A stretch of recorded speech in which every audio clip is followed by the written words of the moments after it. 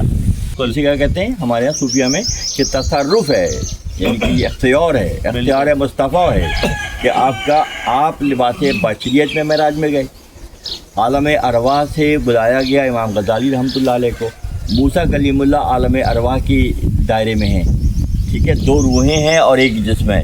یہاں پھر فضیلت محمدی ظاہر ہو گیا، بالکل یہاں پھر فضیلت محمدی ظاہر ہو گیا، گو کہ وہ ارواح موجود ہیں، دو، ایک نبی اور ایک عالم کی، مگر یہاں پھر فضیلت محمد صلی اللہ علیہ وسلم کا ظاہر ہوا کہ آپ کا وہ جو لباس بشریت کا ید اللہ والا ہاتھ ہے وہ پرنٹ ہو جاتا ہے جہاں چاہیں وہاں۔ بے شک یہی بات ہے، کیونکہ اس کے اندر کا جو کور ہے، روحوں کے اندر کا جو کور ہے وہ آپ ہی کا پرتو تو ہے، بے شک آپ ہی کا تو پرتو ہے۔ اس نشست کا مقصد ہی یہی ہے کہ ہم اس کو جتنا دودھ کو پھینٹیں گے، مکھن بنائیں گے، اس کے بعد گھی نکالیں گے تو گفتگو ہی میں بہت سے راز چھپے ہیں۔ فوش اگر گویام جہاں برہم جنم والی کیفیت جی آپ نے قرآن میں پڑھی ہیں۔ بالکل حضرت خلیل حق کا یہ بیان بھی پڑھا ہے کہ لا احب العافلین، میں ڈوب جانے والوں سے محبت نہیں کرتا، ٹھیک ہے، آپ نے پڑھا ہے۔ مگر جو زاویہ مولانا دکھا رہے ہیں، اللہ غنی، جب ایک اللہ کا دوست مخلوق وہ ڈوب جانے والوں سے محبت نہیں کرتا، کتنی زبردست دلیل ہے یہ۔ تو پھر وہ جو خالق کل ہے، جو اس نبی کا بھی خدا ہے، وہ پھر کیسے ڈوب جانے والے اور چھپ جانے والوں سے محبت کرے گا؟ یعنی کہ آج رویہ قرآن کی ایسی مضبوط دلیل ہے، میں سمجھتا ہوں، میں نے کل رات کو بھی کہا کہ ربیع الاول کا مضمون ہی یہی ہونا چاہیے آئندہ۔ جب ایک اللہ کا دوست صدیق ڈوب جانے والوں سے محبت نہیں کرتا اور اللہ کو حاضر و ناظر دیکھتے ہیں، تو جب ان کی کیفیت یہ ہے تو خالق کل کی کیفیت کیا ہوگی؟ مجھ سے کہیں پرو تر اور عظیم تر ہوگی۔